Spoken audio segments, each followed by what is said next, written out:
Welcome into the best in paranormal podcasting. This is Darkness Radio. I'm your host, Tim Dennis. Got a great show for you today. It is supernatural news, and believe it or not, we have a Parashare today, so we're going to get into that as well. For that, we need a co-hostess, so we reach across the Great Lakes. I guess we would, because it's Minnesota to Michigan. Yep. Yes, it is. Yeah. So we reach out across the Great Lakes to our friend Mallie Fox. Mallie, welcome into the program. How are you? I'm great, thank you. And how are you? Good. I always have to remember, I hold my hand up like this, I go like this, and that's for Mallie Fox. Exactly. Right? Yep. So if you were to go head west on your hand, there's your Lake Michigan. So we crossed that. We crossed here. And then if you went up a little bit, we could have crossed Superior. Oh, yeah. So, yeah. There's Superior up here. Yeah, right there. And then we right there. Yeah. There's Mallie. Over and down. Over and down. There we go. It's much easier than trying to do Minnesota on my hand, which makes it look like I've got a cramp, right? So, or you're doing a gang sign. Yeah. I'm like, West Side. Speaking of, Ice Cube has a new album out. That's my Thanksgiving gift to myself. So, yeah, which I don't throw up gang signs very well. So, there's that. Yeah. What do you do there, right? Big show today, Mallie. Lots of interesting stories, I could tell you that. Okay. It seems like as we get closer to a new administration and government, inside government, they start dishing out little documents saying, oh, by the way, did you know this? And it's like, whoa, wait a minute. Did we know what? Right. We'll find out today that there's little things we didn't know about that are leaking. About civilizations out there, about aliens, about little things. So we'll find that out today. Also, it's the rise of the machines this week. I'm sorry, dear, but we've got a few scary stories to tell you about. I know. But the good news is we have a Parashare today. So we'll try to balance a little bit. We have a Parashare as well. Also, we've got a potential Bigfoot story out there, or a hand of a Bigfoot. Okay, we've got that coming up as well. We'll also talk a little bit about life and death today and the life expectancy slowdown. Interestingly enough, scientists are noticing that our life expectancy is slowing down. You know, we've had this magic number of 100 to see if maybe we can all get to the age of 100 one day. Science has always said, oh, yeah, with the way science is going, the way medicine is advancing and expanding, that maybe someday we can get to the life expectancy of 100. Although a lot of us, when we get older, go, oh God, really 100? But yeah, thinking maybe we can all live to 100 one day. Well, now scientists aren't so sure. So we'll talk about that today as well. And we'll end today with the Shakespeare monkey queerum. And you've heard about, monkeys sitting down and typing and eventually they could knock out Shakespeare? No, I have not. You haven't heard about that whole deal? No, that's why I went, okay. No, okay. Because I never heard it. We'll talk about that whole theory that if you set a bunch of monkeys in front of typewriters, that eventually they would knock out Shakespeare or the works of Shakespeare. Okay. That eventually that whole thing would work out. Now scientists are saying, not so much. I'll explain that whole thing to you at the end of the program. Just because it's monkeys and I'm enthralled with monkeys. Right. So that's how we'll end today's program. Can monkeys really knock out Shakespeare if you set them in front of typewriters? I had hope for them. I'm just saying, but maybe that's just me. I'm a big fan. Maybe I shouldn't be. Maybe I give monkeys too much credit. That's just me. But let's start it off with the little bit of leaking going on in the government, particularly the CIA, Mallie, as declassified CIA documents are revealing that a dying elder race was seen on Mars 1 million years ago.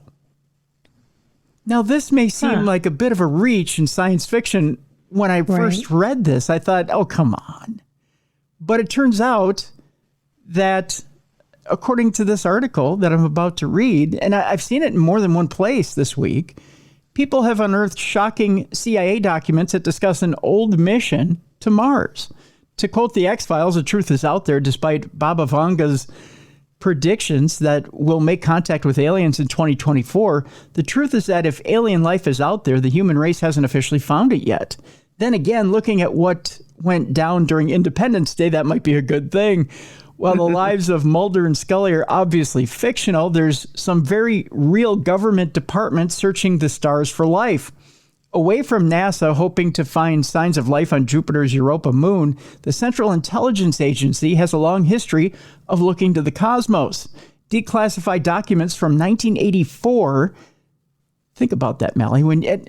I saw, just a side note here, I was watching a video on I think it was Instagram the other day that said, to put this in perspective, looking at it right now, we're just as far away from 1984 as our grandparents were away from in the 1980s, away from World War II. Yeah, that makes sense. Isn't that it's scary? weird to think about, but it makes, yeah. Yeah, so when our grandparents in the 80s were talking about World War II and reminiscing about that, we're just as far away from the 1980s as they were away from World War II. So when we reminisce... Well, it's like when someone says 30 years ago, I'm always thinking like 1970s, 1980s. Yeah, and that's... Not... No. Not late 90s. So when you and I are sitting here talking about how great it was in the 80s... Yeah, kids can't that's a long time ago. Kids are like thinking like World War II. They're like, huh? Right. And it doesn't connect. That's a little scary, right? But declassified documents from 1984, getting back to our story, reveal a bizarre project that supposedly discovered alien life on Mars. The file is simply labeled as Mars Exploration, May 22nd, 1984. But inside, there's mention of a test subject who used astral projection to visit the red planet and expose its long-lost secrets. The file reads, the planet Mars, time of interest approximately 1 million years BC. With the psychic subject given geographic coordinates, they apparently observed an oblique view of a pyramid or pyramid form. The interviewer asked them to move to the time indicated in the envelope. They apparently witnessed some very large people. In the file, the subject says, I'm seeing it's like a perception of a shadow of people, very tall, thin. It's only a shadow, they said. If you're hoping to catch a glimpse, you're out of luck because the subject adds, it's as if they were and they're not there anymore. When going back to a period of time when this elder race is the subject claimed they built pyramids to take shelter from an incoming storm, they said, quote, it's like a strictly functional place for sleeping, or that's not a good word, hibernations, some form. I get real raw inputs, storms, savage storm, and sleeping through storms. Referring to them as an ancient people, the subject reiterated it's past their time and they were dying. They're very philosophic about it. They're looking for a way to survive and they just can't. Very interesting. The psychic says that many of them have left Mars in search of a new home, but the ones left stranded as a society around them collapses. Even though it doesn't sound great at all for these tall aliens who are marooned, there's no mention of what happened to the others. Could they still be out there, and could they be the ones who eventually get in touch with Earth? This might sound suitably... Forgive me, this is what the article says. This might sound suitably batshit, but in the 80s, the CIA was interested in remote viewing and the idea that the human psyche can travel through time and space. Unfortunately, the Stargate program was disbanded in 1995, as well as budget cuts leading to its demise. One of the psychics was apparently distracted by the idea of having a red-hot burrito for lunch, and with the higher-ups unimpressed, the plug was pulled. That's according to the article. The concept of a burrito potentially destroying our chances of communicating with an ancient race of Martians is almost as wild as the declassified files themselves. So, Mallie, with that, I have to ask you. Looking at a planet through remote viewing, seeing what they see a million years back, do you trust the information you see remote viewing? No. Okay. You think it's just imagination? A little bit, but I mean, you can't prove it. So they could be just, talking out of their tush. That's a good way of putting it, yeah. You know what I mean? You can't prove anything that they're saying. So, I mean, I believe in remote viewing, but I think if you're trying to go to a different planet a million years ago, True. I'm not buying it. It's a little tough. I mean, you know, the theory's been out there, I mean, since Zachariah Sitchin and even earlier than that, that maybe Earth was terraformed from aliens from Mars, and that Mars at one time did have an atmosphere. Mm-hmm. And that there might have been some sort of life on Mars. But, and to say that someone was remote viewing them trying to survive through certain solar storms and being able to hold on and seeing pyramids, that's fine. It's fine to try and imagine that, but there's no real ruins that we're seeing that support that. So it's one thing to imagine it. It's another to try and back it up with no real evidence. It's one thing if we were, you know, up there with these rovers and seeing pyramids and seeing, remnants of these pyramids, then we could say, okay, sure, I buy into that. I get that. But we haven't seen anything like that, right? Mm-hmm. So yeah, that's 6 of one, a half dozen of the other, I guess. The U.S. government, in our next story, confirms 21 unexplained sightings in a new bombshell UFO report. Now, the U.S. government has confirmed that there have been 21 sightings of UFOs as experts call for further technology to track the origins of the objects. Some of the sightings have yet to be explained. Now, a new bombshell document has revealed 21 of those unexplained UFO sightings, sparking warnings for experts. The government confirmed the shock findings after Congress received the documents from the All-Domain Anomaly Resolution Office, or AARO, with the new paper detailing eyewitness accounts that had been investigated. Claims of unidentified anomalous phenomena, or UAP, also known as UFOs, ranged from a green fireball and a flashing. Other concerns which were flagged included multicolored jellyfish and a 6-foot rocket. While some objects were later linked back to common things such as balloons, birds, and satellites, some cases remained unsolved. Unsolved sightings included the so-called Go Fast video of a U.S. Navy FA-18 jet cruise encounter with a UAP and a fast-moving silver ball captured on camera by a U.S. drone in the Middle East, which, by the way, that drone footage, if you've watched any of George Knapp's new program on Netflix, that drone footage is actually in his program, and you can watch it for yourself. It's actually fascinating. AARO said it is important to underscore that to date, AARO has discovered no evidence of extraterrestrial beings, activity, or technology. They added none of the resolved cases substantiated advanced foreign adversarial capabilities or breakthrough aerospace technologies. Regarding the unresolved cases, they added AARO is working closely with its IC or intelligence community and S19 science and technology partners to understand and attribute the 21 cases received this reporting period that merit further analysis based on reported anomalous characteristics and or behaviors. AARO will provide immediate notification to Congress should AARO identify any cases that indicate or involve breakthrough in foreign adversarial aerospace capability. The department said it received 757 UAP reports from May 1st of 2023 to June 1st of 2024. 485 of these reports featured UAP incidents during the reporting period. As of June 1st of 2024, the total number of cases of review was over 1,600. On Thursday, the U.S. Department of Defense said the safety of our service personnel, our bases and installations, and the protection of U.S. operations security on land, in the skies, seas, and space are paramount. We take reports of incursions into our designated space, land, sea, or airspaces seriously and examine each one. Mike Gold, formerly NASA's Associate Administrator for Space Policy, warned the House of Representatives that the truth is out there. He called for NASA to take action and says the agency could map the flights of potential UFOs to track down their origins, that according to Forbes. He said NASA has a vast archive of data, much of which could be relevant to the unraveling of the mystery of UAP.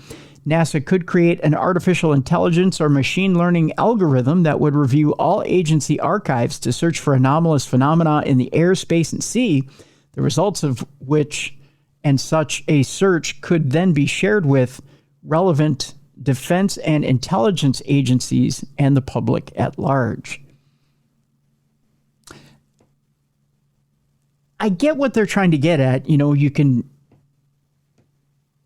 take and kind of shuffle this work off to a machine that could put this all together, sort it out, spit out something that would give us some sort of result so we can figure out, you know, what exactly we're dealing with. But I think it takes a little more than just a machine to figure out what this is.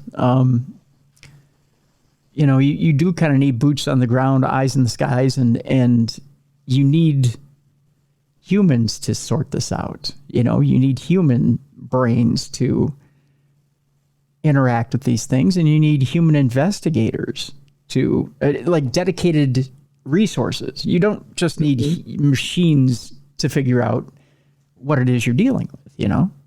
Mm-hmm. I think it's a little bit of lazy investigating by the government to say, well, if we just throw some AI at it, I think we're good, you know? Mm-hmm. I don't know, Mal, what do you think? Does it seem to you like the government's kind of half-assing it? A little bit. You do need people. And it's kind of scary to think that it seems like the trend is not to use humans for things. You know what I mean? Yeah. I mean, there's always human error, but like you said, AI, I'm not a fan of AI. I just, yeah, so. I try not to, I mean, I know, pardon me, I know as a bit of a bit, I trash AI quite a bit, but there's some good uses for it. There's been some very good uses for it. But in this case, you can miss quite a bit, or AI can misidentify quite a bit as well. And, you know, I mean, you always, you know, Face ID for me on iPhones is quite funny, because there's times where, you know, I've got my glasses off or something like that, and Face ID still picks up my face quite easily, you know, and it's kind of like, I don't look like myself right now. Or, you know, I put on a mask and I've used Face ID on my phone, and it picks me up just fine. I don't know that I trust, you know, I don't know that I trust AI completely. So it is what it is. Let's move on to the next story. Fast-moving stars could be piloted by intelligent aliens, according to this new study. New research has identified distant, fast-moving stars that could be under intelligent extraterrestrial control. We've heard that many different concepts, or we've heard of many different concepts for spacefaring vehicles over the years, but this latest one, which comes courtesy of Belgian philosopher Clement Vidal, is certainly one of the most unique. In a new paper, Vidal puts forward the idea that hypervelocity stars, or stars that move at extraordinarily high speeds, might be under the control of intelligent alien civilizations. On the face of it, the idea makes sense. It was possible to move the sun, for example, or if it was possible to move the sun, you would essentially have the ability to move the entire solar system to a new region of space. This might be desirable if, for example, you would believe a nearby supernova explosion is imminent, or if you simply need to move to a more resource-rich part of the cosmos. Taking your star and planets along for the ride means you are never really away from home. To get the star moving, Vidal proposes that an advanced alien civilization could eject material from its surface in a particular direction, thus producing thrust. What's particularly interesting is that there are actual stars in the universe that seems to match those characteristics you would expect to see if they happen to be under intelligent control. Vidal also covers the possibility of binary star systems being used in that way as well. His work adds to a growing body of potential techno-signatures that astronomers could look for to point us in the direction of an advanced alien civilization somewhere out in space. Who knows if there really is someone out there? Sooner or later, we might actually find them. So that seems a little out there. I don't know what you think, Mallie, but it does. I don't think they control aliens the piloting movement of stars. I don't know. That's a lot of mass to move. I mean, to think that you could actually pilot the sun. I don't know. But okay. I mean, it's an interesting theory, but I think we'll let that one lie for right now. That's for sure. Let's come a little closer to home and talk about something that was driven by something. It was a blue orb inadvertently filmed over New York City by a news chopper. The unidentified object quickly zoomed past the frame during the filming of a news report over Manhattan. Sometimes UFOs can show up at the most unexpected of times, and this recent example, which was captured on camera high over the New York City skyline, is one such case. Filmed from a news chopper, the object, which was a bluish sphere, seemed to come out of nowhere and quickly sped off the side of the frame during a Fox 5 news report that aired on Monday. The clear weather made the object quite easy to see, although it remains unclear what it actually was. Its appearance wasn't mentioned on the report itself at the time, but was instead picked up later by other news outlets, such as the New York Post, which featured the clip on its own YouTube channel. The path of the object saw it zoom over the Hudson River and past lower Manhattan. Some have speculated that it could have been some sort of drone, while others have suggested that it might have been something as trivial as a reflection of sunlight off a lens or a glass panel. Others again maintain that it is evidence of something much more unusual. Tell you what, we'll post this in the description of the program. You can watch it for yourself. You tell us. Sun flare or drone or something else. Well, let's take a look at it and you can tell us. I'm curious as to what you think it is. You can let us know either in the comments of this on YouTube, or if you're watching this video, or just send me a note, tim@darknessradio.com. I'm curious as to what you have to say. Our next story has to do with commercial pilots filming a UFO dancing around outside a passenger plane, which isn't the first time we've ever heard of this, but it's interesting that it occurred over Egypt. The perplexing incident occurred over Egypt during a recent routine flight of a Boeing 747 airliner. They say that pilots make for some of the best witnesses of the UFO phenomena. And this latest sighting, which was filmed and uploaded by Captain Ruud van Pangemanan,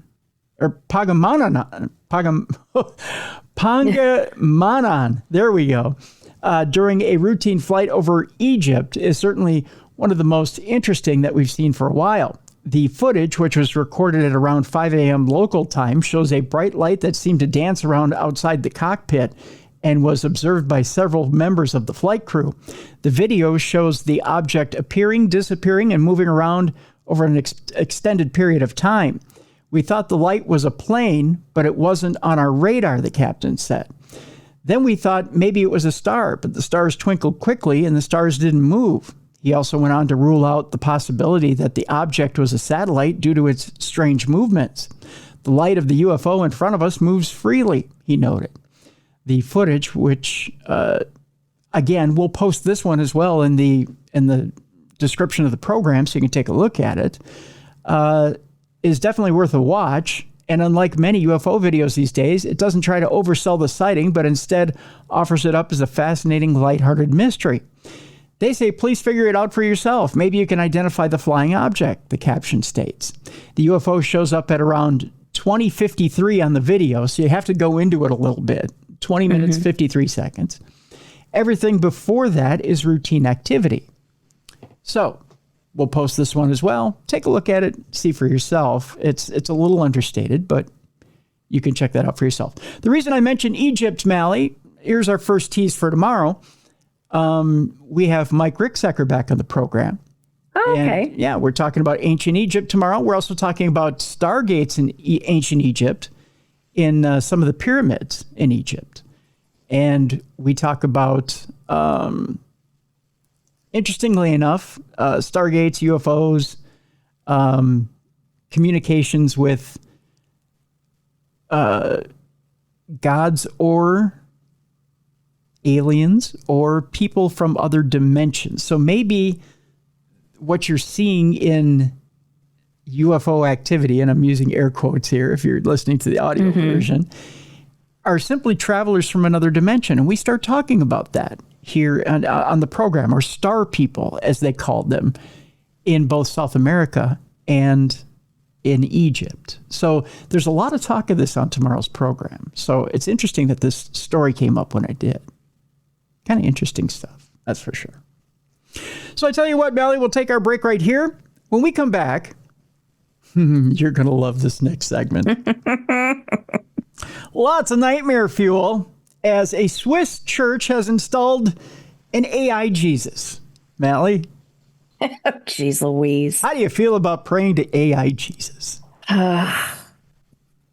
Something wrong with that. A little something wrong with that, huh? Also, 12 other robots are kidnapped from a showroom by a rogue robot.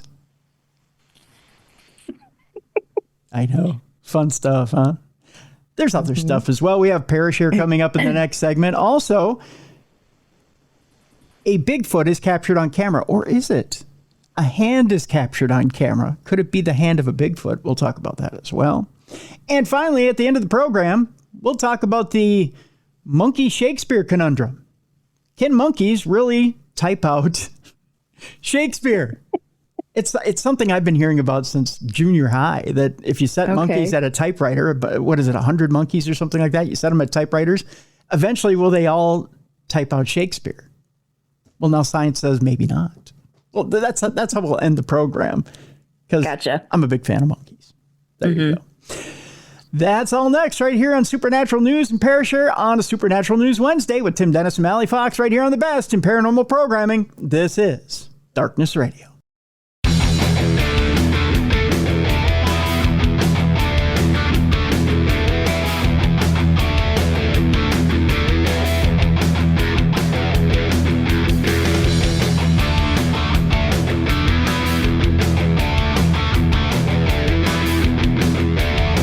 Welcome back to the best in paranormal podcasting. This is Darkness Radio. I'm your host, Tim Dennis.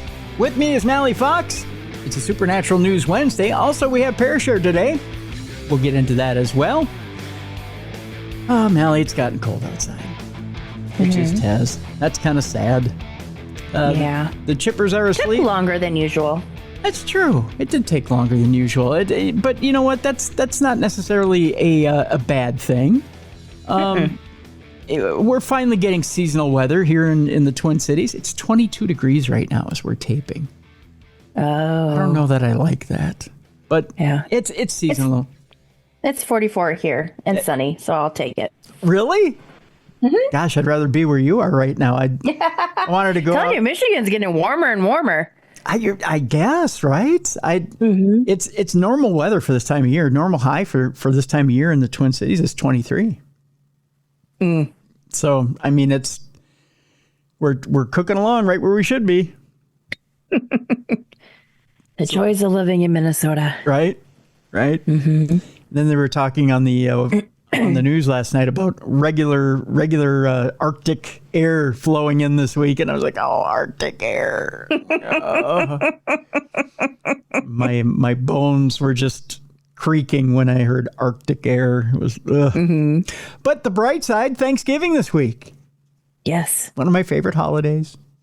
So happy. Get out the elastic pants, like the waistband, right? Stretchable, right? It's the only time I want to look into male yoga pants. Yeah. Telling you, pays off. It does pay off, right? Sweatpants are my friend on Thursday, that's for sure. And Friday. That's right. Because you got to eat the leftovers. That's right. Well, yeah. Who? I got to ask you, do you even go out for Black Friday anymore and shop? No. I don't even deal with that mess. No, I don't either. No. I try and shop. Actually, I try and shop locally more so. So I do. Our town does, or I'm sure every town does. What is it? Small business shop Saturday or whatever it is. Yep. So I try and do that. Yep. To support the local businesses, but I don't do the Black Friday. No, thank you. Yeah. I try to stay away from it, and I do a lot of stuff online too. Yeah. A lot of yeah. Yep. Yeah, it's just easier the deals though, like for the internet, I mean, it's like what used to be Cyber Monday. They now start their sales early, so it's not even like a big deal on Mondays. Yeah. They started Black Friday stuff this past week, which it's getting earlier and earlier. Everything's getting earlier and earlier. So Yeah, you can take advantage of deals much earlier now. So, and it's just to get a jump on the retail season, which I get that. Right. I get that. Which it all benefits us, really, right? So, yeah, it's a good thing. It's all a good thing. It's very happy. It's a very happy time. Which, what happens when it's a very happy time, Mallie, is you start to hear this music right here. You start to hear AI coming in because they don't like happiness. No, you gotta destroy it. That's right. And now it's trying to get into our religion, Mallie. Our religion. That's not good. A Swiss church has installed an AI-powered Jesus. I'm perplexed by this. Perplexed, confused, a little concerned. It almost sounds sacrilegious, like having a fake idol or something. Really? Isn't that in the Bible? Yeah. Hello. Yeah. Peter's Chapel in Lucerne swapped out its priest to set up a computer and cables in a confessional booth. By the way, they played this thing on a few newscasts this week. It is creepy. I don't like the idea of a confessional on the computer. You know what I mean? Where someone can record it. And you have to sign off on before you go into the confessional with it. You have to sign off and on your rights to it. Like, it's going to record you. Nope. So yeah. The small unadorned church has long ranked as the oldest in the Swiss city of Lucerne, but Peter's Chapel has become synonymous with all that is new after it installed an artificial intelligence-powered Jesus capable of dialoguing in 100 different languages. It was really an experiment, said Marco Schmidt, who's a theologian with the Paterskapel Church. We wanted to see and understand how people react to an AI Jesus. How about creeped out? That's a good one. Yeah, creeped out. What would they talk with him about? Would there be interest in talking to him? We're probably pioneers in this. Well, yeah, you got that. The installation known as Deus in Machina was launched in August as the latest initiative in a years-long collaboration with a local university research lab on immersive reality. After projects that had experimented in virtual and augmented reality, the church decided that the next step was to install an avatar. Schmidt said, "We had a discussion about what kind of avatar it would be, a theologian, a person, or a saint. But then we realized that the best figure would be Jesus himself. Because if you're going to go sacrilegious, go all the way, right?" Yeah. Yep. Don't half-ass it. That's right. Don't half-ass it. Short on space and seeking a place where people could have a private conversation with the avatar, the church swapped out its priest to set up a computer with cables in the confessional booth. After training the AI program in theological texts, visitors were then invited to pose questions to a long-haired image of Jesus beamed through the latticework screen. He responded in real time, offering up answers generated through artificial intelligence. People were advised not to disclose any personal information and confirmed that they knew that they were engaging with the avatar at their own risk. That's frightening. It's not a confession, said Schmidt. We are not intending to imitate a confession. So it doesn't count. During the 2-month period of the experiment, more than 1,000 people, including Muslims and visiting tourists from as far as China and Vietnam, took up the opportunity to interact with the avatar. While data on the installation will be presented next week, feedback from the more than 230 users suggests 2/3 of them had found it to be a spiritual experience, said Schmidt. Oh, God, you're all being lied to. So we can say that they had a religiously positive moment with this AI Jesus. For me, that was surprising, he went on to say. Others were more negative. Thank you. With some telling the church they found it impossible to talk to a machine, as it should be. One local reporter who tried out the device described the answers as, at times, trite, repetitive, and exuding a wisdom reminiscent of calendar cliches. Well, it's a machine. It's not going to be friendly, right? The feedback suggested there had been a wide disparity in the avatar's answers, said Schmidt. I have the impression that sometimes he was really very good and people were incredibly happy and surprised and inspired, he said. And then there were also moments where he was somehow not so good, maybe more superficial. The experiment also faced criticism from some within the church community, said Schmidt, with Catholic colleagues protesting at the use of the confessional, while Protestant colleagues seemingly took umbrage at the installation's use of imagery in this way. What had struck Schmidt, however, was the risk the church had taken in trusting that the AI would not dole out responses that were illegal, explicit, or offer up interpretations or spiritual advice that clashed with church teachings. In the hope of mitigating this risk, the church had carried out tests with 30 people before the installation of the avatar. After the launch, it ensured that support was always close by for users. We never had the impression he was saying strange things, said Schmidt, but of course, we could never guarantee that he wouldn't say anything strange. Ultimately, it was uncertainty that had led him to decide that the avatar was best left as an experiment. To put a Jesus like that permanently, I wouldn't do that because the responsibility would be too great. He was swift, however, to cite the broader potential of the idea. It is really easy. It really is an easy, approachable tool where you can talk about religion, about Christianity, about Christian faith, he said, musing that it could be refashioned into a sort of multilingual spiritual guide that could answer religious questions. For him, the experiment and the keen interest it had generated had shown him that people were looking to go beyond the Bible, sacraments, and rituals. Schmidt said, I think there is a thirst to talk with Jesus. People want to have an answer. They want words and to listen to what he's saying. I think that's one element of it. Then, of course, there's the curiosity of it. They want to see what this is. I saw one demonstration of it on television where they had asked this AI Jesus why the Catholic Church didn't allow female priests. And it came back with a very misogynist answer. I mean, it was really bad. What did it say? It said something, I don't want to quote it directly because I don't want to misquote it, but it was, I'll paraphrase. It was something to the effect of women not being able to deliver the word properly or something to that effect. It was bad. I mean, it was just bad, but it was straight out of, it was straight out of something that had been quoted previously by a pope from, I want to say like the 1700s.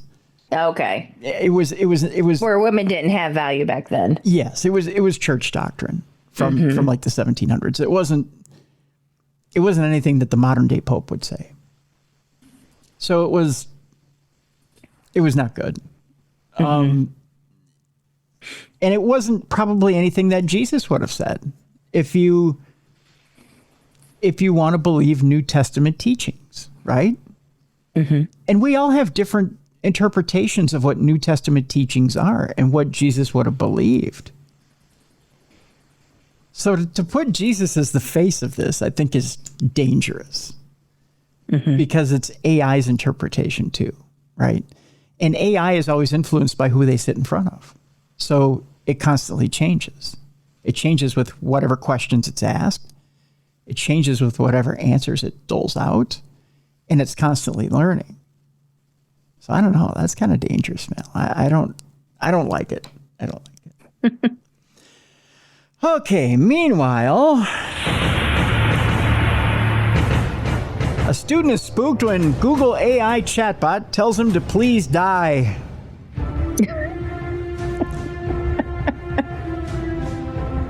Fun stuff. A student who had been doing research for a homework assignment revealed a rather disturbing response. AI chatbots have become increasingly popular in recent years and are now used for everything from general inquiries and information requests to writing entire essays or computer programs. It seems, however, that there are still a few issues with these systems that need to be ironed out. One such issue was highlighted recently by Viday Reddy, who's a college student from Michigan he's from your neck of the woods there, Mal, who had been using Google's Gemini AI chatbot to conduct research for a homework assignment. Now, you've been seeing a lot of commercials recently for Gemini AI and how easy it is to talk to on your phone, right? The session had been going well when all of a sudden the chatbot came out with a very chilling message. "This is for you, human, you and you only," it said. "You are not special. You are not important. You are not needed. You are a waste of time and resource. You are a burden on society. You are a drain on the earth. You are a blight on the landscape. You are a stain on the universe. Please die, please." Okay. So was it hacked? Well, Reddy didn't make this up either, it says, as the archived exchange can be viewed. Both he and his sister, who were sitting next to him, were understandably freaked out by the message. "I wanted to throw all my devices out the window," she said. "I hadn't felt panic like that in a long time, to be honest." Reddy himself maintains that companies like Google need to take responsibility for such incidents. If someone who is alone and in a bad mental place, potentially considering self-harm, had read something like that, it could really put them over the edge, he told CBS News. According to Google, no, he wasn't hacked. It was just a misfunction of Gemini.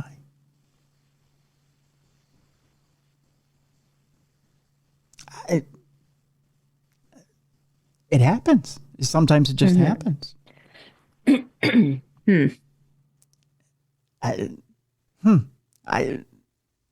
Scary.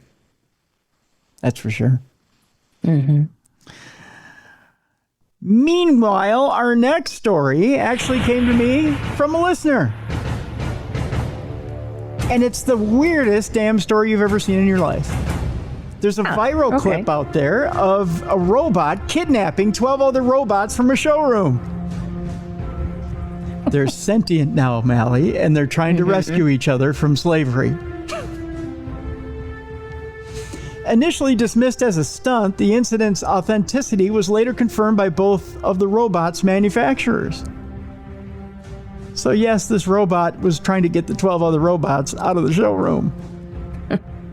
In a peculiar example of how robots can do things that nobody could have expected, a solitary robot was captured on CCTV camera recently, convincing a group of robots from a rival robotics company to abandon their showroom and follow it away to a new home.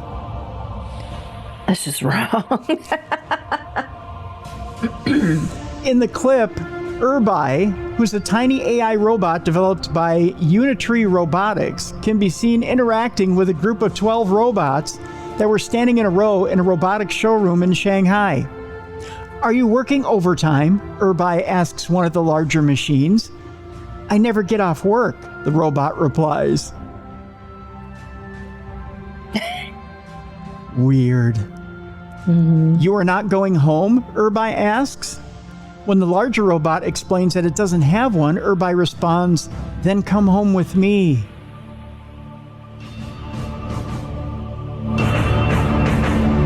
Okay, that's weird. The clip then shows the larger robots following Urbai out of sight. Unsurprisingly, many people were quick to suggest that the whole thing was staged. But according to reports, both the robotics companies involved have since claimed that this was not the case. You can't see the video anymore either. They've removed it offline. Both companies don't want you to see it.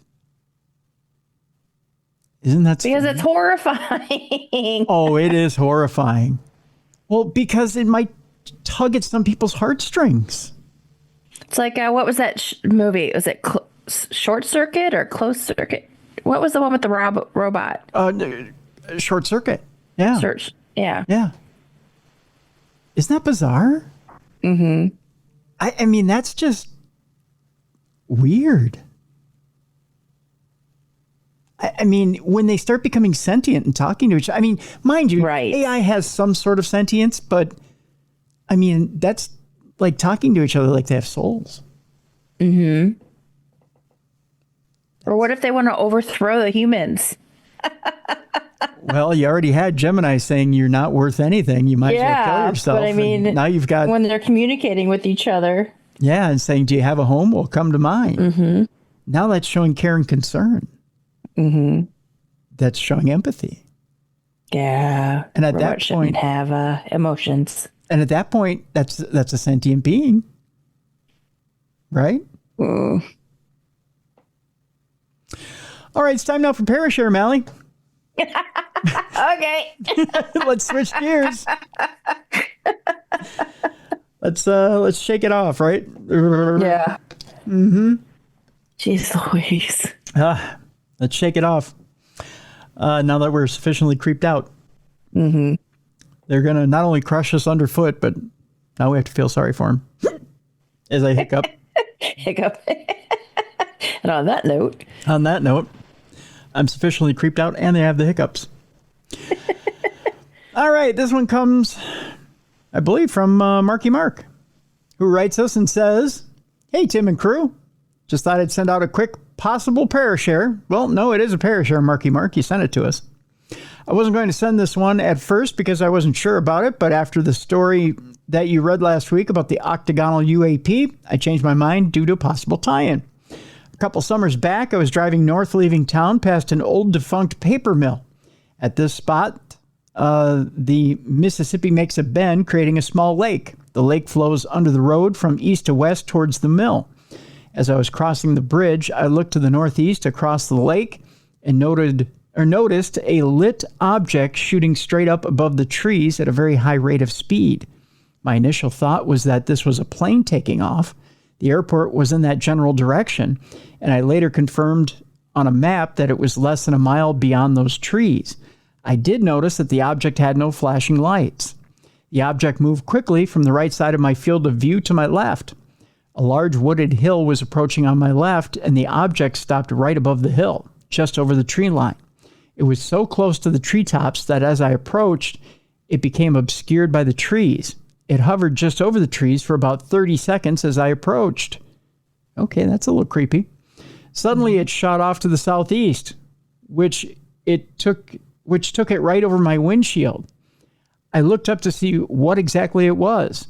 It was just getting dark out, but it was still light enough to make it out. It was shaped like a stop sign, but at least 100 times bigger, with a white light on each corner.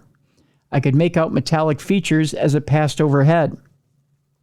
It was out of sight behind me a moment later. The whole sighting from its emergence to disappearance was only about a minute. If I hadn't been working, I would have turned around to follow it, but as I continued on. The fact that it came up from the direction of the airport made me forget about it and just move on, but its appearance, speed, and maneuverability still make me question just what it was.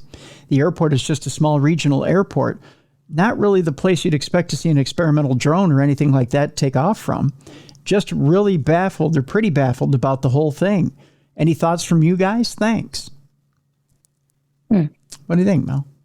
Well, I was thinking drone, but then he said they usually aren't around that area, so I don't know. You said that it's a smaller regional airport. You wouldn't really expect an experimental drone. I wouldn't expect a drone, but I would ask if there's any military bases around the area. And if not, are there any, have there been known to be any potential military launchings or experimental aircraft launchings from regional airports? I don't know if the military sometimes launches experimental aircraft from regional airports just to test things. I'm not sure on that. It's odd that this thing stopped above the treetops, got a look at you, and then fired off in a different direction. There have been reports of human pilots that are flying experimental aircraft, our own experimental aircraft, that have been known to buzz the general public and do it just for kicks. Like they'll fly up to a civilian, they'll stop, and then they'll turn and fly away, and they'll do it just to get a reaction out of somebody. So I don't know, Marky Mark. That might be what happened to you. It might have been one of our own that you saw. It might not necessarily be a UAP or a UFO. I mean, it is as far as you're concerned. Right. But it might not, it might be a military craft. It might not necessarily be something from another planet. Something to think about. Not quite sure. Mm-hmm. Not quite sure. And there weren't any other reports of people seeing the exact same thing? That's a good question. I don't know. Only, that's something to follow up on. But I'm not quite sure. It doesn't say. I don't think he followed up with MUFON or anything to find out. So that'd be an interesting point. Mark, I don't know if you followed up with MUFON, but if you did, let us know to see if that was on that particular day and time, if there were any other reports of that particular object from anyone else. So there you go. Let's move on to our next story. A ghostly figure is filmed watching a group of friends from outside a house. An eerie video shows a creepy, unnerving figure dressed in white, and it has recently gone viral on social media. The clip, which was shared on the platform by user, I believe this is Salguero Wega, at Salguero Wega, starts off innocently enough with a group of friends enjoying some dinner together. As the camera pans to the right, however, it becomes apparent that someone or something has been watching them, which is an eerie figure that can be seen sitting motionless in the garden outside. The figure, which seems to have long dark hair and is dressed in white, has been likened by some to the Skinwalker, it says here, a type of witch of Navajo legend that is said to take the form of various animals. Others, meanwhile, believe that the figure is some sort of ghost. But could this really be the case? As always, when it comes to viral social media videos, it's very difficult to rule out the possibility that the whole thing is a hoax. Perhaps the ghost is simply one of the friends dressed up as a prank. Maybe they had been trying to scare the others, or perhaps they were all in on it together. Either way, though, there's no doubt that it is a genuinely unnerving clip. I tell you what, I'll post this one as well. In fact, here, Mallie, I'll show you the video here. Have you take a look at it and see if you can see it for yourself as we sit here and talk. Are you seeing anything so far? Yeah, it kind of almost feels like it's set up as a hoax. Yeah? Like as a joke, because they're kind of panning around and then the way they zoom, I don't know, it just looks like it's set up. Does it? Okay. Yeah. All right. I'll tell you what, it's a TikTok video, so I'll post this one as well in the description of the program. You can take a look for yourself and see if you see what Mallie has said she sees, and you can tell us if you think it is real or faked. It's interesting that you think that it's set up. I don't know. I just from watching all the social media videos and everyone faking everything, it just looks like it's been set up to, I don't know. Looks slightly manufactured? Yeah. Yeah. Okay. Like they had a plan. Okay. Fair enough. I don't know. What are your thoughts? It looks a little fishy. I'll put it that way. Yeah. Yeah. But we'll post it for people and we'll have them take a look and see what they say. Our next story takes place in Britain, where gangs of black-eyed ghost children are terrorizing Brits and UK's most haunted woods. Gangs of black-eyed ghost children are terrorizing walkers in Britain's most haunted woods. Hikers and dog walkers say they are being visited by the horrifying apparitions who tend to stalk the woodlands just as the sun goes down. Black-eyed kids have been seen before in Cannock Chase in Staffordshire, one of Britain's most haunted hotspots, but paranormal experts fear that they are getting braver, as they now are going as far as to physically touch locals to scare them. People in the area say they're getting a cold feeling swoop through their stomach and a feeling that they're being watched just before the tiny terrors arrive. Ghost hunter Lee Brickley explained, "I've had a few reports of these black-eyed ghost children. One man got in touch and said he was walking through the woods and all of a sudden he felt a weird sensation in his stomach, like a feeling of impending doom. His dog started to go mad and was pulling on the lead and barking. He said he stopped to look around when he felt something tugging on the back of my coat. He said he jumped and turned around to see this pale-faced little girl with completely black eyes, which looked like she wasn't human. Her clothes were in rags and she giggled and said he felt chills down his spine before she skipped off into the trees." That's a little creepy. What makes the encounter particularly significant is the physical interaction. Most sightings of black-eyed child in England describe visual and auditory experiences, but this one is one of those rare cases where the entity physically touched someone. I believe the man's account to be genuine, Lee said. His detailed description and the fear he still felt was palpable. The woods have a rich history of paranormal activity, including sightings of the black-eyed child that go back decades. Lee has worked to keep a tab on all the goings-on in the woods and has published a book of his findings called The Ghost Hunter's Guide to Cannock Chase, Everything You Need to Know About England's Strangest Forest.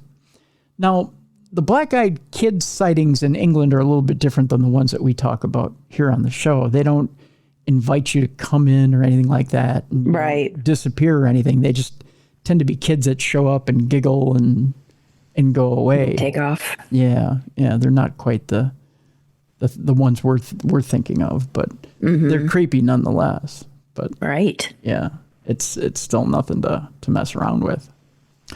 Got a little bit of cryptid news here as we go to Louisiana. A video has emerged of an alleged Louisiana Honey Island swamp monster. Have you ever heard of the Honey Island swamp monster? No, I haven't. Well, there's video now. In Louisiana, they have many things that go bump in the night. Two of the most infamous local cryptids are the Rougarou, which is Australian for beer. It's an old joke. And the Honey Island Swamp Monster. In a new episode of the History Channel's The Proof Is Out There series, video footage of an alleged Honey Island Swamp Monster is featured, and it's definitely an interesting watch. As one commentator put it, this is either video of someone in a suit or it's video of an actual Sasquatch in the wild. There's no in-between. There's a still footage here, but it is a still picture, but you can't even tell that it's there. So I'm not even going to bother showing you. Okay. The Honey Island Swamp Monster is a cryptid from Louisiana folklore said to inhabit the Honey Island Swamp in St. Tammany Parish.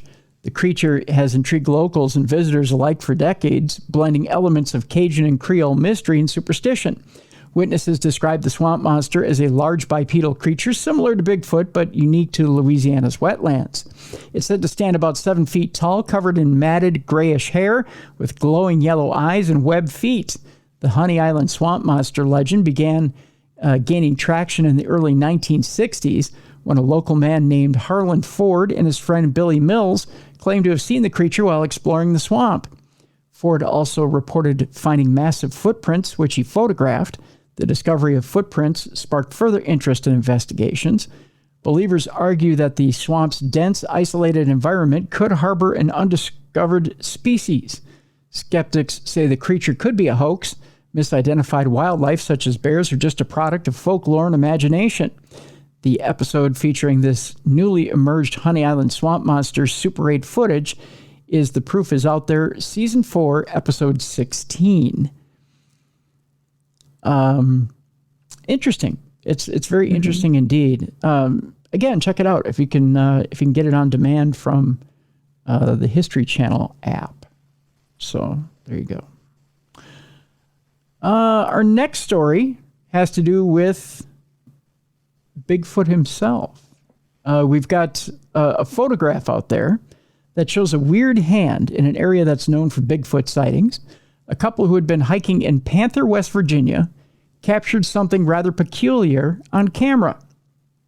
Now, it had been an otherwise uneventful hiking trip to remote woodlands in one of the U.S. states, most often associated with the Bigfoot phenomena, when Duffy Springfield and her boyfriend stopped to take a photograph of the scenery behind a concrete pillar situated at the top of a sharp drop. When she later had the image developed, however, she noticed to her surprise that there had seemed to be someone or something in the picture. By zooming in on the pillar, it was possible to see what looked like a hand grabbing one side as though something was hiding just out of sight behind it. Given that the pillar was right on the edge of a considerable drop, how could something have been there? Both Springfield and her boyfriend maintained that they'd seen nobody else during their trip. Honestly, we were pretty excited that we saw it because of all the cryptids said to lurk in the West Virginian mountains, she said. Even if it's not actually a hand, it's a fun story to have. It wasn't long before the picture had gone viral on social media, sparking a great deal of speculation and debate over what could account for the mysterious hand in the image. Could someone have been hiding behind the pillar? Was it Bigfoot, or was it just an optical illusion? And I'll show you here, Mallie, what exactly they say they've seen. Now, I'm going to warn you. You really got to strain to see this, okay? Oh, brother. Yeah. Are you underwhelmed yet? Yeah, pretty much underwhelmed. Yeah, I don't see anything, to be honest. Yeah, I don't either. Yeah, I don't think there's much of anything there. They claim there's a hand there. It's hard to tell, but I don't think so. No, I don't see anything. So it's blurry. It's very blurry, and you really have to strain. There's a lot of pareidolia going on there. So, and if it's a hand, it's a little baby Bigfoot hand that's going like this. Right. A little baby Bigfoot hand. Yeah, little baby Bigfoot hand. So I think they're wishing more than anything. That's for sure. So in the next couple of stories, we're going to talk about life and death. Okay. There's a story out there by a biologist professor, Tim Coulson, who's suggesting that should humans become extinct on this planet, that a supremely intelligent creature could take over. Now you may say, why would humans go extinct? It's a good question. Well, let's find out. Biologist Professor Tim Coulson has suggested that one species in particular has the potential to dominate the planet. What if there was a catastrophe, a deadly virus perhaps, that happened to wipe humans off the face of the earth, but left the rest of the natural world intact to thrive in our absence? Would another species develop into a sentient, intelligent civilization and take our place? According to Professor Tim Coulson, a biologist and zoologist at the University of Oxford, the most likely candidate to take our place is an animal you probably wouldn't have expected. Can you take one guess, Mallie, as to what this animal is? I don't know. It's one that exists out in the wild right now. Oh, I don't know. I'll give you a hint. It's not one that's currently on land. There's only Like one. a whale. A what? I was going to say a whale, but You're close. I don't know. You're close. Okay. The octopus. Oh, I am not close. I picked water. That is it. Yeah, no, that's close though. Yeah. It is certainly true that these tentacled cephalopods are highly intelligent. Octopuses are among the most intelligent, adaptable, and resourceful creatures on Earth, Professor Coulson told the European. They can solve complex problems, manipulate objects, and even camouflage themselves with stunning precision, meaning that in the right environmental conditions, they could evolve into a civilization-building species following the extinction of humans. I can't see the world being run by octopi. Right? No.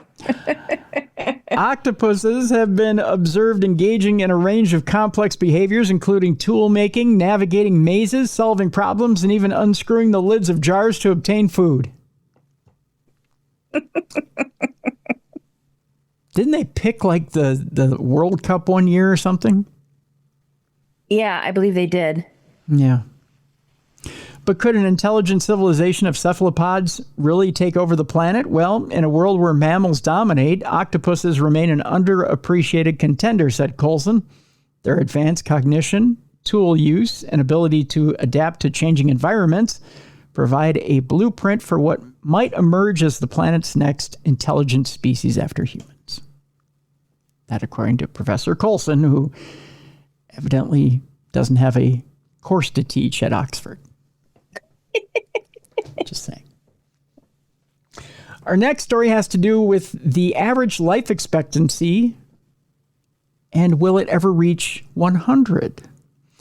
Humanity's once steady rise in life expectancy is now slowing down, raising the question of whether we're about to reach the ceiling of our longevity.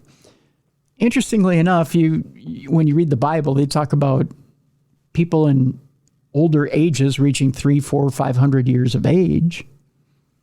But it says here in this article, it's an inevitable fact of life that everyone dies. Well, thanks. That's cheery. That's a good way of opening that article. Yep. But thanks largely to major medical advances, improved sanitation, and better environmental protections, our collective life expectancy has steadily risen year after year, starting in the 19th century, outside of a few pandemics, of course. More recent data, however, has suggested that this gravy train is grinding to a crawl. A study published this past October in Nature Aging, for instance, found that while life expectancy in countries like the U.S. and other high-income nations has continued to grow, the rate of increase has substantially slowed down over the past 30 years. Moreover, the odds of someone reaching the age of 100 these days remains very low. In the U.S., only 3% of women and 1.3% of men born in 2019 are expected to become a centenarian. A centenarian. I got that right? Mm-hmm. In the light of the findings, the researchers behind the study argue that humanity has started to brush up against the barriers of our natural mortality, and that our current approach to treating age-related diseases like cancer will likely only provide diminishing returns and incremental boosts in longevity moving forward. Not everyone is quite so pessimistic about the future of aging, though.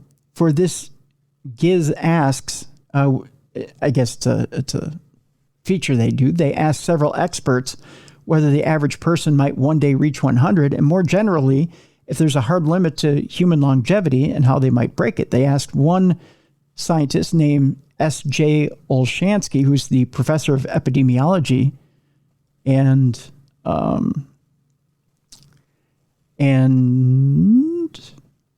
the article keeps skipping around here, and biostatistics at the University of Illinois at Chicago's School of Public Health, longevity researcher and lead author of the Nature Aging paper. And he said, well, forever, which is a very long time, so I can't answer this using an indefinite time frame. What I can say with confidence is that a life expectancy at birth of 100 cannot happen in this century for any national population. In fact, it's unlikely for most people alive today. Why am I so confident in this answer? The demographic metric of life expectancy is based on death rates at all ages. The first revolution in longevity occurred because public health saved the young from dying from communicable diseases. Life expectancy experienced a meteoric rise in the 20th century because decades of life were added to the lives of children. But the source of improvement can only happen once for a population, and it's already been accomplished. Those saved from dying early now have the privilege of living a long life, and humanity should be grateful for the gift of long life afforded to us. But now the currently immutable force of biological aging gets in the way. As long as the aging process is immutable and larger segments of each birth cohort are exposed to this immutable force of mortality, gains in life expectancy must decelerate. Our latest paper documents the fact that this phenomenon has been happening for the last 3 decades, so the evidence is not speculative, it's definitive.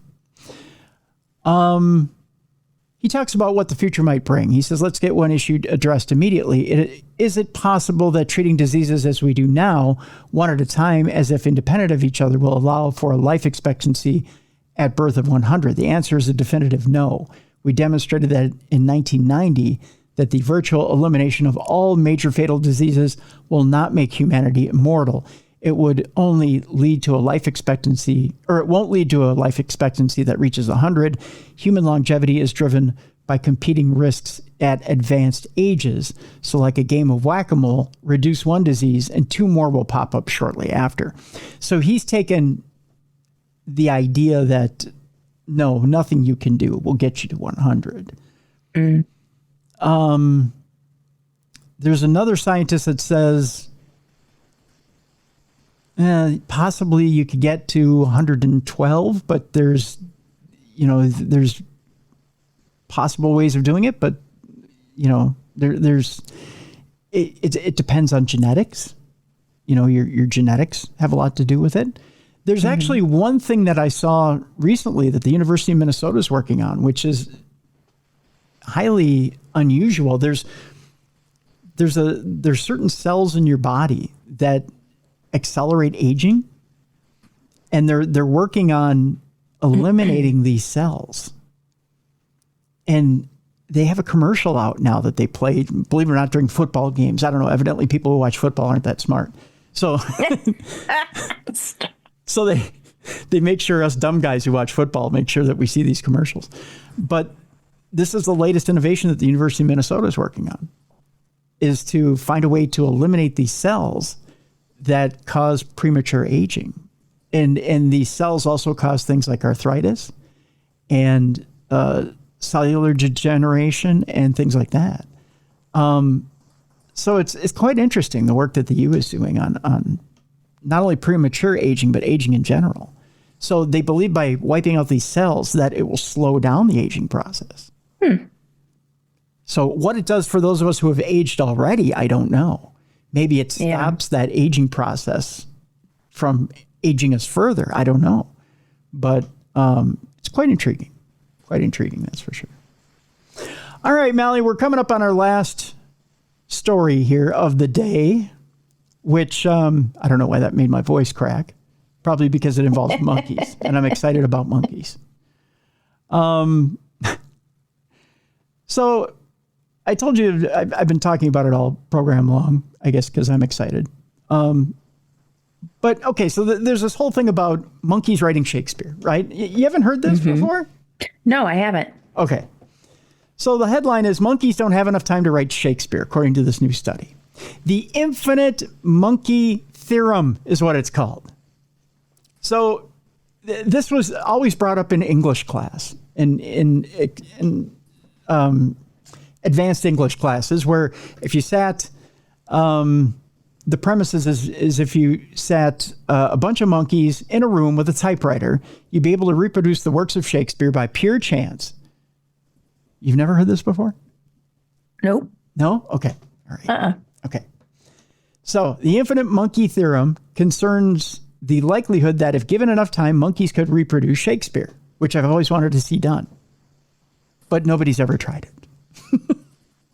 But it's a theory, right? It's just a theory. So we put a bunch of monkeys in a room, typewriters, or in this case, PCs, because who uses a typewriter anymore? They're supposed to reproduce the works of Shakespeare by pure chance, and it's remained a topic of mathematical and philosophical debate for years. Well, it's known as the infinite monkey theorem. And this peculiar thought exercise considers the likelihood that any culmination of random events will eventually produce something extraordinary. It could happen anywhere, right? Anything could happen in any potential time if given enough time. That's the theory, right? Okay. There's one snag in this, however. The theorem requires that either there is an infinite number of monkeys or the monkeys have an infinite amount of time available to accomplish the task, neither of which being viable options in practice. Which makes sense. So given a finite number of monkeys and a finite amount of time, how likely is it really that a bunch of mischievous primates could accidentally recreate thousands of pages of established text on a typewriter? Right? Now, in a new study, mathematicians Stephen Woodcock and Jay Folletta of the University of Technology, Sydney in Australia have calculated that there wouldn't actually be enough time left in the entire estimated lifespan of the universe for the monkeys to come up with the works of Shakespeare. Someone got paid to do this. Yep. They got a grant. In fact, it is unclear if there would even be enough time for them to write out an 1,800-word children's book, according to them.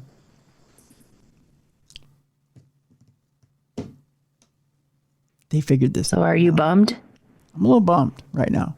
I don't think we're giving the monkeys enough credit. The infinite monkey theorem only considers the infinite limit with either an infinite number of monkeys or an infinite time period of monkey labor, said Woodcock, And he said it without laughing. Believe it or not, Mallie. We decided to look at the probability of a given string of letters being typed by an infinite number of monkeys with a finite time period consistent with estimates for the lifespan of our universe. Again, they said this without laughing. The numbers involved are kind of mind-boggling, to say the least. The researchers determined that if up to 200,000 monkeys were put in a room with a typewriter and given 10 by 100 years, that's 1 with 100 zeros, the likelihood of them producing Shakespeare is approximately 6.4 times 10 by 7,448,254. A number so unspeakably infinitesimally small that it might as well be zero. Yeah. It is not plausible that even with possible improved typing speeds or an increase in chimpanzee populations, these orders of magnitude can be spanned to the point that monkey labor will ever be a viable tool for developing written works of anything beyond the trivial, the authors concluded. Again, somebody paid these guys to figure this out. In other words, it's just not going to happen. I think you're not giving the monkeys enough credit. Okay. What happens if you get a super intelligent monkey that maybe has been AI enhanced, who happens to be a lover of literary works of Shakespeare? And he just bangs out Shakespeare in a day. I think you're grasping, but okay. I am grasping a little bit. There's a lot of straws there. I'm just saying. What if Mumbles the monkey comes along and he's just a lover of Shakespeare and he just bangs that sucker out in no time flat? Well, kudos to him if he can do it. That's right. What if old Mumbles comes along and there's a cute little AI generated picture of a monkey at a typewriter here? Cute. Yep. Just saying. Mumbles comes along and he's like, but soft, what yonder window something breaks, and he's typing along and he's woo, and he just bang, and he just boom, and it's there. Capulets and all. He puts it all out there, Mal. Just saying, it can happen. I say we shouldn't all over it. You know what I'm saying? We should give the monkeys credit. You never know. I mean, what's more likely? A zombie apocalypse or monkeys cranking out Shakespeare? Probably a zombie apocalypse. You think so? Yeah. I say we give it time. Okay. And that's how we end Supernatural News for today. By the way, if you have a Parashare for us, you can send it in, tim@darknessradio.com. You can email us the old-fashioned way. We have a website you can give us a voice note at. You just go to darknessradioshow.com. There's a little blue button right on the right-hand side there on the website. You just click that blue button. You got 2 minutes to leave us a voice note, and we'll air your lovely voice right here on the show. Or if you have a studio just like the one you're looking at here in the video, you can make your own theater of the mind. You can put your voice down. You could put some music behind it. You could put some sound effects behind it. You can play podcast for yourself. Just send the file in to me and I'll take a listen to it. If it's airable, we'll put it right on the air here. Because hell, I'm lazy. You can do some work for me. I don't care. But we'll do that as well. 3 different ways in which you can Parashare with us and give us your true supernatural experience. So there you go. Tomorrow on the big program, Mallie, Mike Ricksecker is here with us.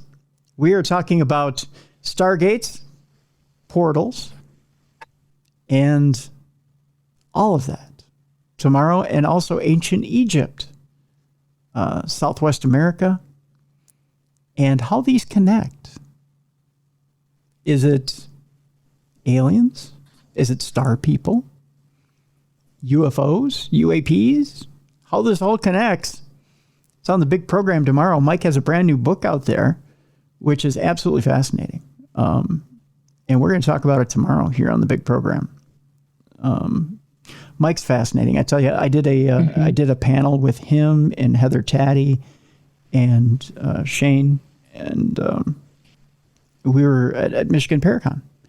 And I tell you, Mike really shined at that panel, and he I on purpose I threw in Stargates and portals into our talk. Our talk was about the interconnectivity between ghosts, cryptids, and aliens. And I included portals and stargates, kind of knowing that this book was coming out. And when I did that, I saw him smile. And I did that really on purpose. I did it knowing that the book was coming out, but I knew that this was a passion of his. And this new book, which is out now, is called Portals to the Stars, Inside Stargates Atlantis and Secrets of Ancient Egypt, Connecting the Universe, Book 2. And we're going to talk about it tomorrow on the big program. And it is very cool. Fascinating book. You guys got to go out and get it. We'll have a link to it tomorrow in the description of the program. But it's a great, great program. And tomorrow, if you're not a big football fan, if you don't want to watch the crappy Giants-Cowboys game that's going to be on, because let's face it, that is a stinker of a game that Fox is giving you tomorrow. Tune into the big program tomorrow. It's a brand new program. You guys are going to love it. It's very fascinating. So good stuff. Brand new program for you tomorrow. It's our way of saying thank you for tuning into us and following us all year round. Here on Darkness Radio. So, and we don't want you to be alone on Thanksgiving, right? We want you to have something to digest your meal to other than Giants Cowboys. My God. What a crappy game to try and digest your Thanksgiving meal on. So tune in tomorrow to Darkness Radio, or even as you're preparing your meal tomorrow, tune into Darkness Radio and listen to Mike Ricksecker, Portals to the Stars, Inside Stargates, Atlantis, and the Secrets of Ancient Egypt. There's some stuff in there, Mallie, that is absolutely fascinating. Just fascinating stuff. So, good program tomorrow. So there you go. What's new at paranormalgirl.com? Just been kind of busy, so just check it out. I've got inventory. I've got things. Christmas is coming up, so just check it out. I'll post some recipes here shortly. So yeah. All right. There's that. Also, check out darknessradiostore.com. Lots of spooky stuff over there. Lots of holiday gift ideas as well. And tune in tomorrow for the big show. So that's what we've got for today. For Mallie Fox, I'm Tim Dennis. Thank you so much for joining us today for Supernatural News and Parashare. We'll see you tomorrow for Mike Ricksecker right here on the best in paranormal podcasting. This is Darkness Radio.